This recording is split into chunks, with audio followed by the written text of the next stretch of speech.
मुझे सालों लगे ये समझने में, इतने चुप क्यों हो।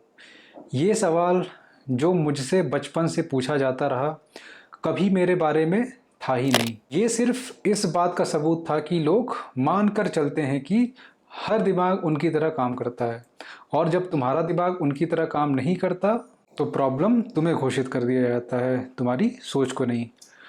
आज मैं वो कहानी बताना चाहता हूँ, लेकिन असली कहानी ये नहीं कि मैं इंट्रोवर्ट था। असली कहानी ये है कि मैंने सालों तक एक चीज़ को ठीक करने की कोशिश की जो कभी टूटी ही नहीं थी। मुझे एक फंक्शन याद है, घर में बहुत लोग थे, रिश्तेदार, पड़ोसी, सब। लेकिन एक कोने में मैं बैठा था, किसी से बुरा बिहेवियर नहीं कर रहा था, बस ज़्यादा बात नहीं कर रहा था। थोड़ी देर लोगों से मिला, फिर पीछे हो गया। एक रिलेटिव आई, पास बैठी और बोली, क्या हुआ, इतना उदास क्यों लग रहे हो। मैंने कहा, कुछ नहीं, बस ठीक हूँ। अरे जा, सबसे बात कर, ऐसे कोने में बैठने से क्या फ़ायदा। मैं उठा, गया, बात की। थोड़ी देर के लिए तो सही लगा, लेकिन घर वापस आते वक्त एक थकान थी जो शरीर में नहीं, दिमाग में थी। बाकी सब लोग फंक्शन एंजॉय करके लौटे थे, मैं फंक्शन सरवाइव करके लौटा था। और साथ एक सवाल था, मेरे साथ कुछ गलत है क्या। वो सवाल मैंने सालों तक खुद से पूछा।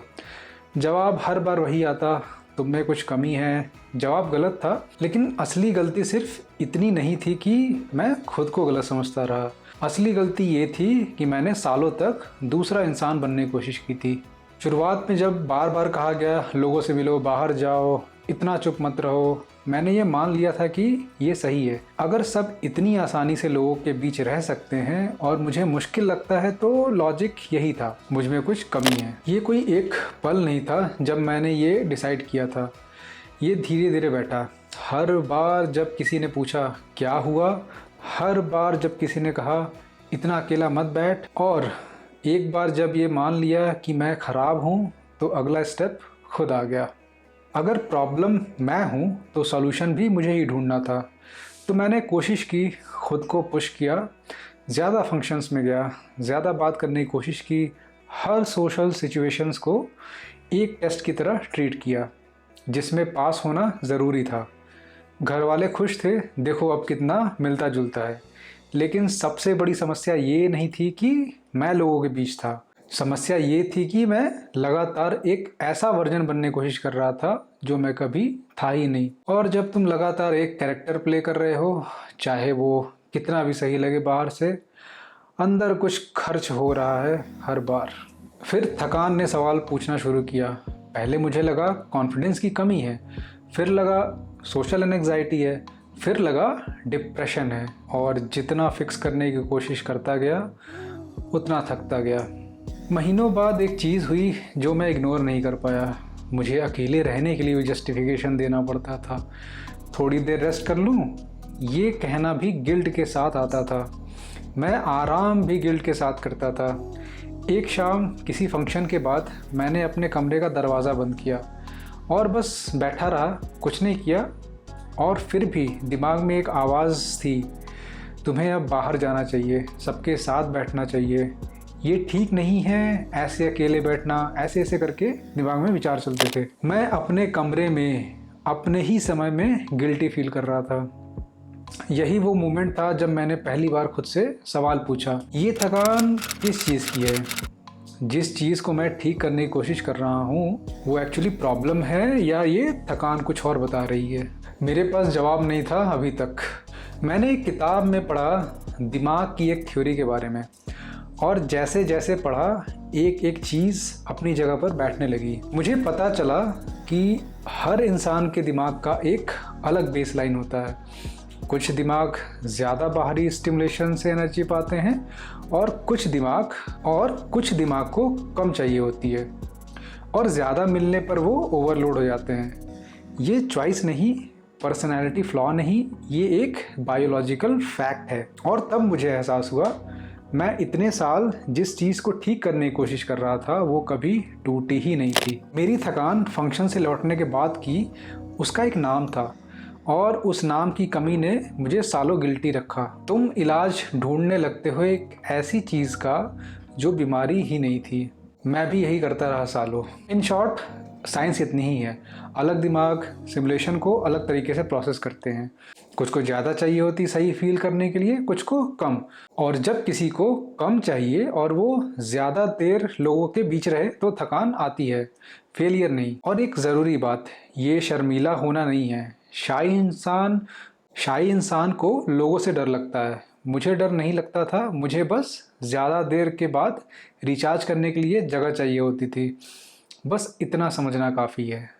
इंडियन कल्चर में बहुत सी अच्छी चीज़ें हैं, फैमिली, कनेक्शन, लेकिन एक अजम्पशन इसमें हमेशा चुपचाप बैठा रहता है। अगर तुम अकेले हो तो कुछ गलत है। जॉइंट फैमिली में प्राइवेसी एक लग्जरी है, ज़रूरत नहीं समझी जाती। गेस्ट कल्चर में कोई भी कभी भी आ सकता है और उस वक्त एक्टिव होना ज़रूरी समझा जाता है, चाहे एनर्जी हो या ना हो। हर सेलिब्रेशन में ग्रुप में होना मतलब खुश होना, अकेले रहना मतलब कुछ मिसिंग होना। ये पूरा स्ट्रक्चर एक दिमाग के लिए बना है और जो दिमाग इसमें फिट नहीं होता उसे रूड, घमंडी या उदास का लेबल मिल जाता है।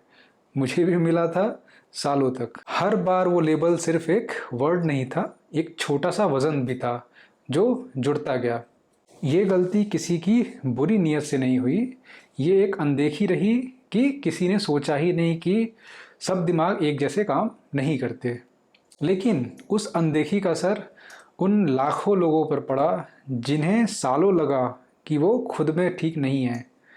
हमारे कल्चर में अक्सर हैप्पीनेस का प्रूफ सोशल होना माना जाता है। इसलिए अगर कोई अकेला बैठा है, लोग पूछते हैं क्या हुआ। बहुत कम लोग पूछते हैं या समझते हैं शायद वो ठीक होगा।